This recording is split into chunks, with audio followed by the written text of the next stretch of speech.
Luísa, essa guerreira, essa mulher que luta aí, teve mais um embate com a saúde, mas ela já está inteirona aqui, bonitona, preparada para falar de Jesus. O Mestre Jesus é o tema que ela escolheu. Esse ser maravilhoso, esse irmão, esse guia, esse modelo que nos orienta, está conosco todo o tempo. E é dele que a Maria Luísa vai falar. Que o irmão José, os benfeitores da casa, te envolva, te abrace e te inspire. E que você deixe para nós as suas luzes, a sua alegria, e que a gente volte para casa cheio de felicidade. Pega isso. Boa noite a todos. Eu gosto de vir aqui por causa do paparico do Rui. Boa noite a todos. Realmente, eu estou aqui hoje, ainda faltando 2 semanas para o meu tratamento terminar, viu, Rui?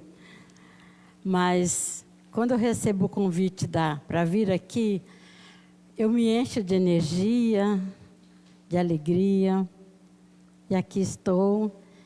E hoje eu vou fazer uma exposição sobre Jesus, nosso Mestre, mas o meu coração está vibrando de gratidão, muita gratidão. Após passar o mês de outubro e novembro, quase que vocês iam me perder, viu, gente? Mas Deus é muito bom e eu acho que a minha dívida ainda é muito grande e eu tenho que trabalhar muito. Não é privilégio de ninguém. Muita responsabilidade, muita vontade de falar do nosso Mestre. E para falar do nosso Mestre, a maioria das vezes a gente pensa Jesus, nascimento de Jesus, e a gente parece que engole metade da importância de tudo que veio antes da anunciação do anjo para Nossa Senhora. Então, como espírita, há muito tempo, e a minha vida é embasada na fé que eu tenho em Jesus. E a minha curiosidade diante do estudo da doutrina me levou lá para 500 anos antes do nascimento de Jesus. A gente não pode deixar de citar os precursores da nossa doutrina. Ora, por que eu estou falando 500 anos? Eu estou me referindo a Sócrates e Platão. Sócrates, um grande filósofo, porém, ele não tinha o dom da palavra. Assim como Jesus, né? Ele também não deixou nada escrito. Foi Platão que traduziu, que foi a voz de Sócrates para uma vida inteira. E por coincidência, toda a perseguição que Jesus teve aqui na terra, antes de nascer, Maria recebeu a anunciação, que ela receberia Jesus, e aí começou todo um tormento. E foi o que aconteceu com Sócrates. Sócrates foi julgado louco, desregulado, uma pessoa perdida na realidade do mundo, porque ele já sentiu e ele foi intuído que nós receberíamos o Salvador. 500 anos antes, para vocês verem que a terra tem recebido espíritos maravilhosos, com uma única missão: o despertamento para a nossa evolução. E como que a gente vai deixar essa parte da história? Quem já leu essa parte da introdução do Evangelho? Levanta a mão. Na qual fala sobre os saduceus, fariseus. Vocês procurem a primeira lição do Evangelho segundo o Espiritismo. Vocês vão ver a importância de Platão na anunciação. Ele foi mesmo um precursor da revelação espírita, porque ele era um emissário, ele era um médium de informações futuras. Ele não gostava dessa coisa de profetizar. Ele era um homem que não tinha muito dom de comunicar, mas ele tinha os seus discípulos, Platão, que tudo fez, assim como os apóstolos de Jesus, né? Ficaram ao lado de Jesus, e tudo que nós sabemos através do Evangelho, das Escrituras, está escrito lá, segundo São Marcos, segundo São Mateus, não é isso? E Jesus nos deixou, não com a sua caligrafia, ele deixou escrito nas areias do mar, o Pai Nosso que se eternizou para nós como o pão da alma. Vamos voltando lá no nascimento de Jesus. Vocês pensam que foi fácil para Maria? Foi preciso a intercessão de um anjo acordando José e falando: José, você vai ser o pai, o protetor do meu filho. José viúvo, com 7 filhos. Maria tendo que não só assumir aquela gravidez, quando virgem, quando pura, quando recebendo essa missão de Deus, ela ainda teve que enfrentar tudo que nós enfrentamos quando a gente casa com um homem que já vem com filho. A gente tem que renunciar a tanta coisa, em nome da paz, em nome da família, e conviver. Bom, Maria conseguiu, através da intercessão dos espíritos de luz, José aceitou, assumiu Maria, noivou, casou.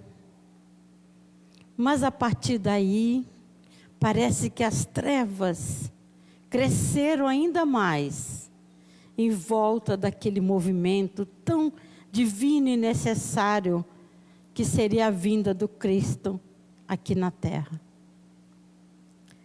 As perseguições, Herodes, todos os reinados, Maria, para ter esse filho, quase tendo seu filho, aos 9 meses, ainda procurou alucinadamente um lugar onde ela pudesse ter esse filho. E onde ela foi encontrar? Muitos nãos. Aqui não, não posso, não tem lugar. E Jesus foi nascer numa manjedoura. Mas nada disso é para que nós vejamos Jesus como um mártir, como isso, ou como aquilo. Nós não temos condições de mencionar essa grandeza do porquê.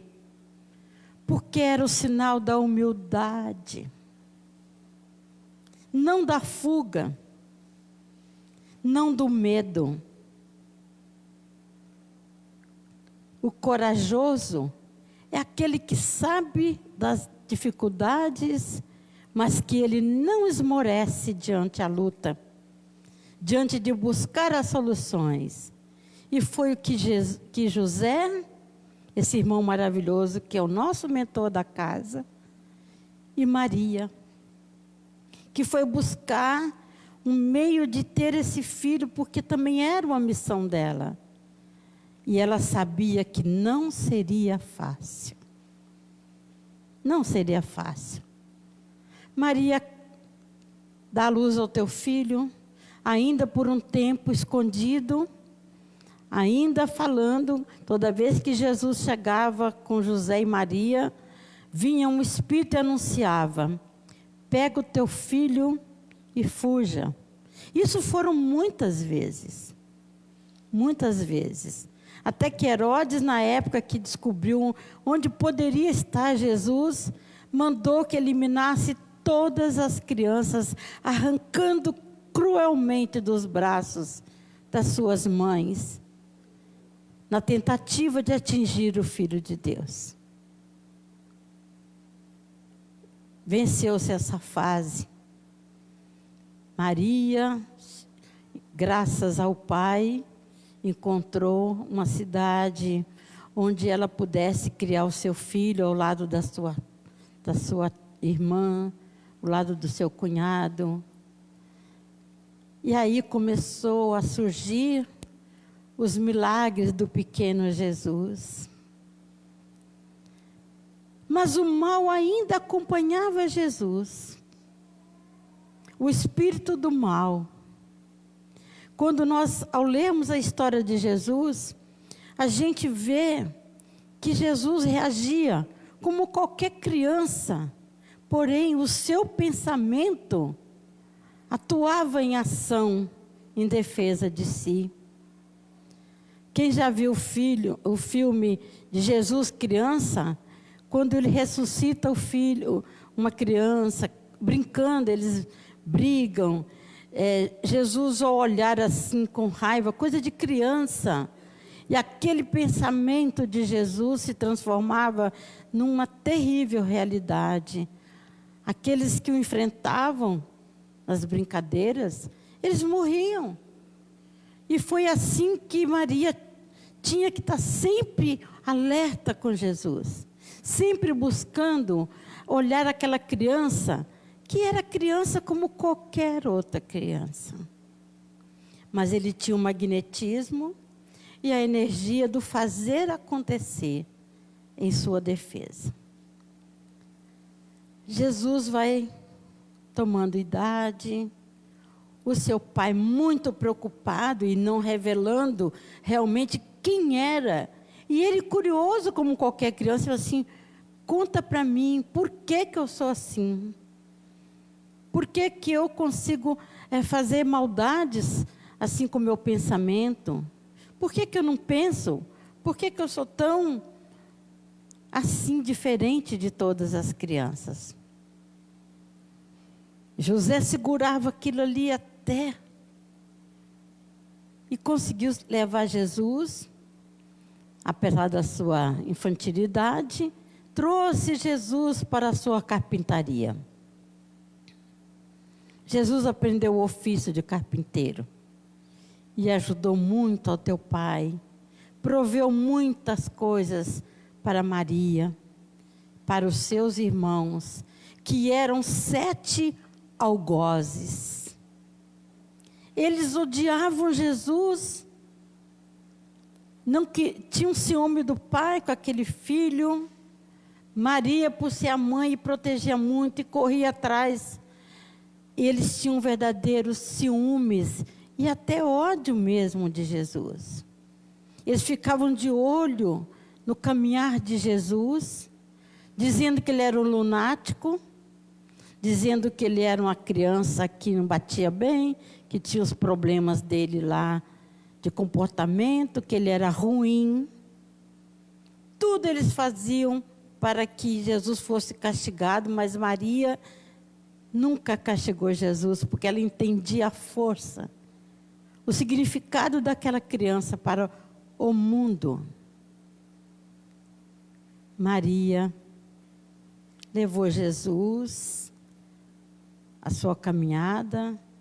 José desencarnou. Jesus, até os 30 anos, ele se sentiu na obrigação de sustentar, prover e proteger sua mãe e também seus irmãos. Porque, como em muitas casas, a gente sempre tem um que é mais bom vivant, um que encosta mais do que o outro. E também na família de José, com seus filhos, não era diferente. É a família do mundo. São os caminhantes da terra com toda a sua perfeição e naquele tempo, com a sua rudeza e atitudes barbárias. Tinha-se o exemplo de todo aquele tempo, daquela época. Jesus começou a atuar um pouco mais na missão que ele tinha aqui, como encarnado no planeta. Aos 30 anos, Jesus sai para cumprir aquilo que o pai dele já tinha determinado. Que ele se cercasse de 12 apóstolos. E Jesus, caminhando, parecia que ele tinha um GPS.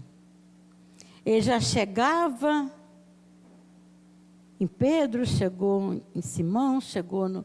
Cada apóstolo que ele convidou, ele sabia o endereço, sabia onde encontrar, sabia o nome completo e da família que eles eram descendentes.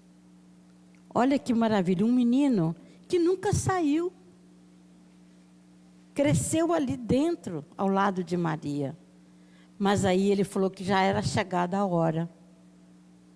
Foi Jesus preparar todo esse legado de luz, que é o nosso Evangelho, através dos apóstolos.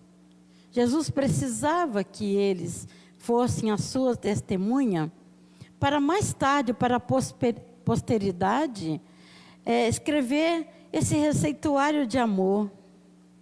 Se vocês observarem, as 5 boas-aventuranças, não é nada mais do que esperança para uma vida melhor. É uma chamada para a nossa reforma íntima. E as coisas não acontecem. Às vezes eu escuto, fulano já está bem melhor, mas precisa melhorar mais. Mas, numa encarnação, a gente não dá conta de alcançar todo esse progresso, toda essa conscientização.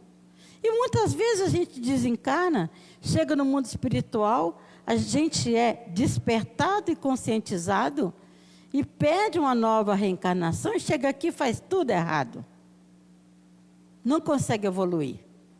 Então, Jesus, há mais de 2000 anos, deixou esse legado para nós. Esse legado, esse receituário de reforma íntima, de sinais, de vida, de amor, de compreensão, de fraternidade, de caridade. E o que a gente vê hoje? Olha, 2021 anos, agora, no dia 25 de dezembro, é o aniversário do nosso Redentor, do nosso Salvador. Mas será que a gente está consciente de que nós temos que acordar para isso? Quantas pessoas frequentam e vêm e faz, mas dentro de casa as pessoas são verdadeiros tenentes generais, não sabe captar essas coordenadas de amor e aplicar dentro da própria família. E não adianta dizer, minha família não é o que eu queria. Não falem isso, porque está tudo certo. Todos nós temos a família que precisamos ter. Nós nascemos na cidade onde nós deveríamos nascer. Nós temos os pais que precisavam que a gente viesse através deles. Porque nós não, graças a Deus, e o que vai acabar, viu, gente? No mundo regenerado, nós vamos voltar, reencarnar e lembrando de todas as falcatruas que a gente fez na vida passada. Ninguém vai vir aqui dizer, eu não sabia, eu não me lembro, eu nasci com esquecimento do passado. Vai acabar isso. Mas só vai vir para cá quem aguentar isso.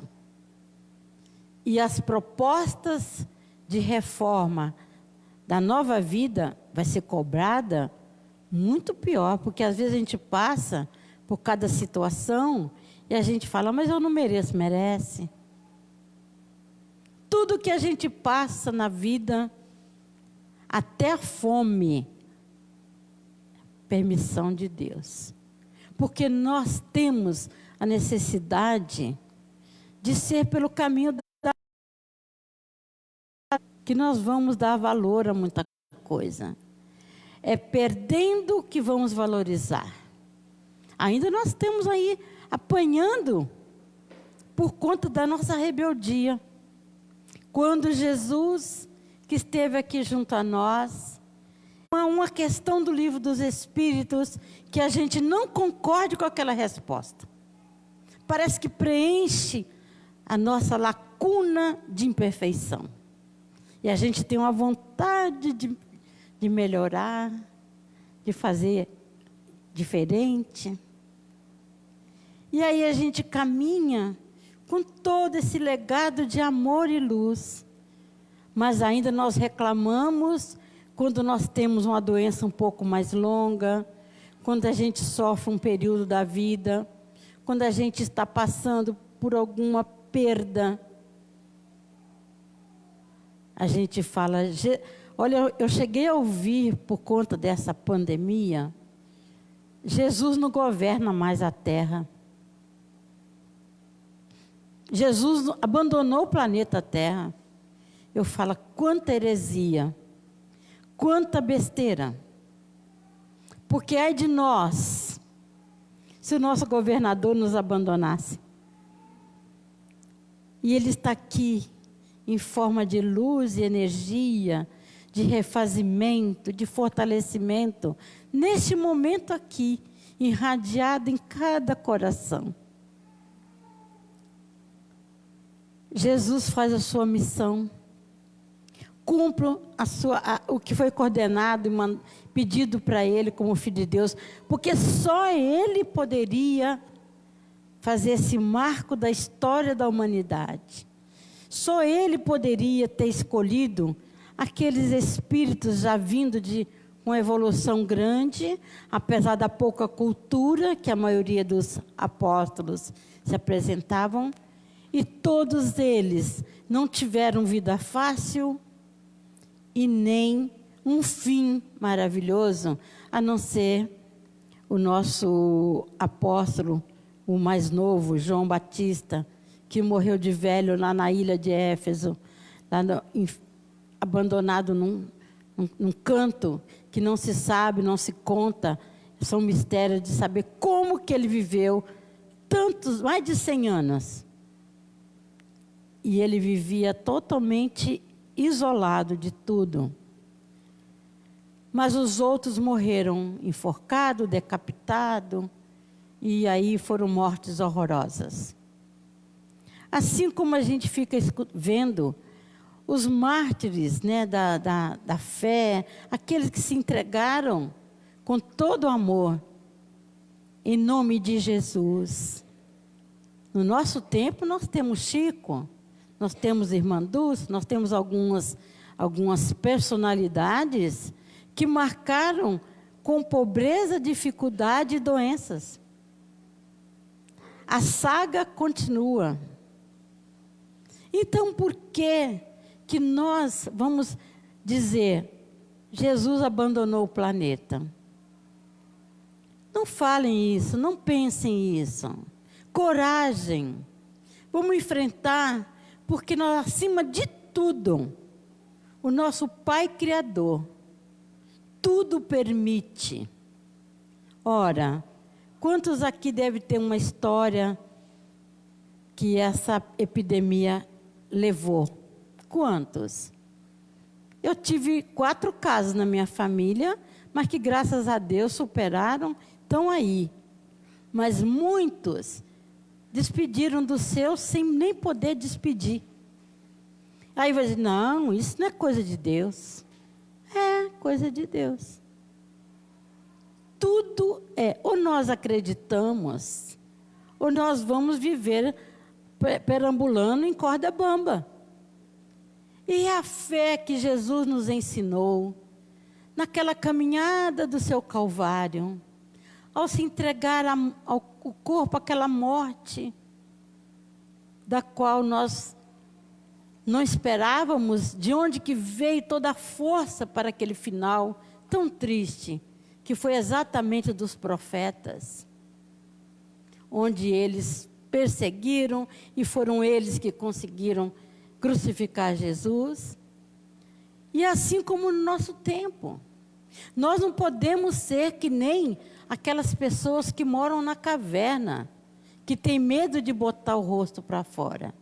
Nós temos que, quando pensarmos uma bobagem qualquer, que seja um questionamento que está além do nosso entendimento, para a gente não buscar galgar uma situação mais negativa para a nossa vida, vamos pensar, olhe para o céu, olhe para o sol, olhe para a chuva, olhe para a cama que você deita, olhe para o alimento que você está comendo, o prato, o seu talher, a água pura.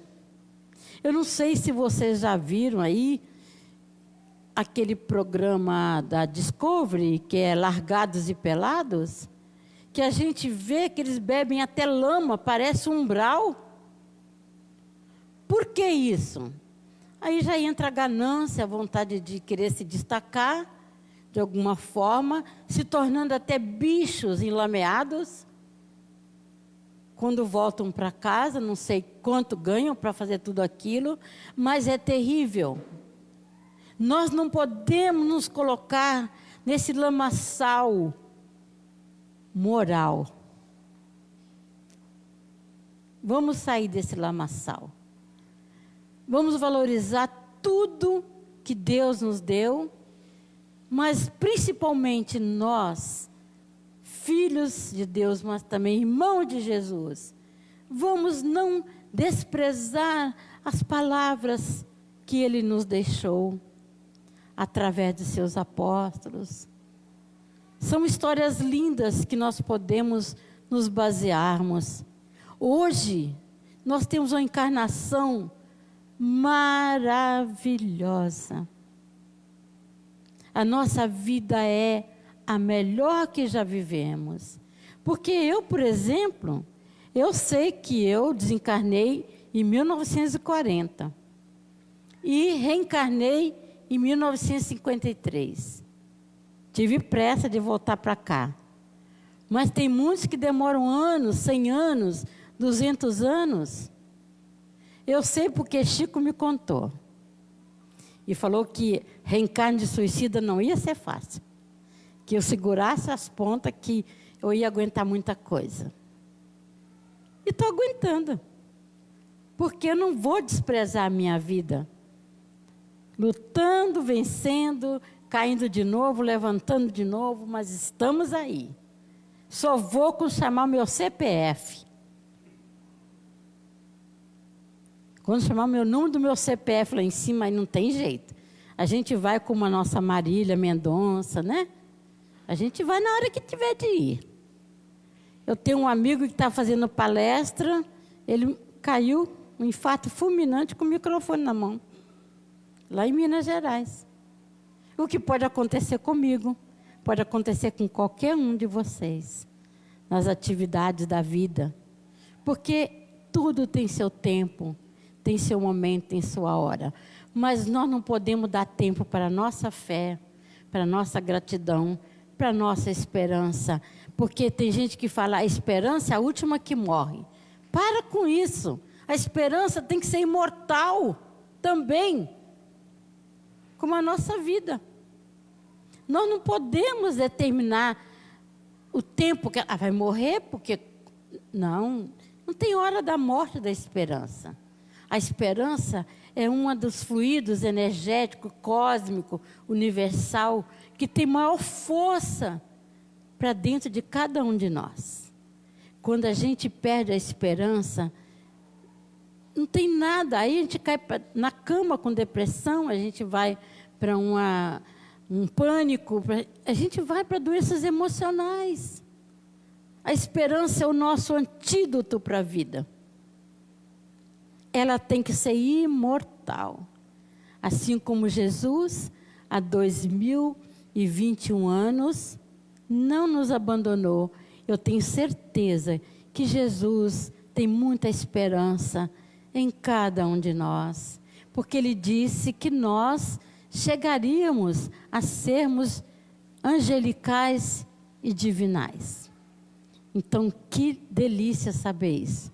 Já é um incentivo para a gente continuar a nossa luta, para a gente aceitar as coisas que a vida nos traz, porque nós já planejamos isso. E as coisas estão vindo agora, porque foi o tempo que eu programei. Não existe castigo, não existe vingança, não existe nada. Nós temos é que duelar para sermos melhores. Duelarmos contra nossas imperfeições. Duelar para a nossa reforma íntima. Porque esse é o passaporte. E sempre trazendo a vontade de ser caridoso. A caridade é o nosso passaporte. Porque Jesus já disse, sem caridade não há salvação. Então, se nós estamos aqui na luta, nesse merecimento da encarnação agora, e que é a melhor nossa, vamos valorizar. Vamos pegar o receituário de Jesus, principalmente as 5 boas-aventuranças. Vamos ler com carinho essas passagens.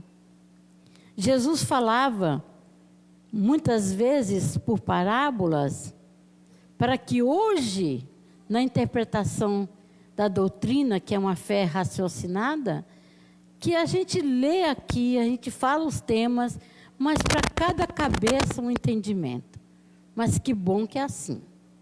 Que bom que é assim. Porque quando a gente sente, hoje o palestrante falou um tema lá que eu não entendi. É porque não está na hora. Ainda nós estamos apegada às palavras e alegorias.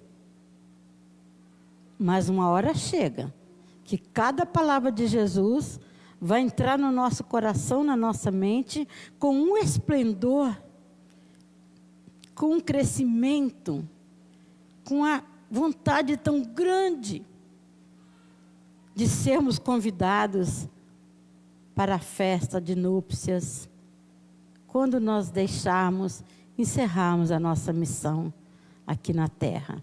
E a força maior é o nosso irmão Jesus. Tudo nós devemos a Ele, porque ninguém vai ao Pai senão por Ele. Então, se nós queremos alcançar a nossa pátria espiritual de luz, de paz, de continuarmos lá no bem, nós temos que ter Jesus como nosso condutor, como nosso orientador. E é assim que eu sinto a minha alma quente, aquecida e feliz, por eu deixar a minha vida sempre nas mãos de Jesus. E que vocês procurem entender a importância de Jesus. E quando chegar no Natal, deixe as desavenças, deixe as diferenças, procure aquele que nós estamos afastados. Vamos nos reconciliar com amor, porque é isso que Jesus quer. Jesus quer que nós vivamos em pleno amor, porque a lei maior é o amor. E isso Jesus veio falando muitas vezes, através de todo o Evangelho.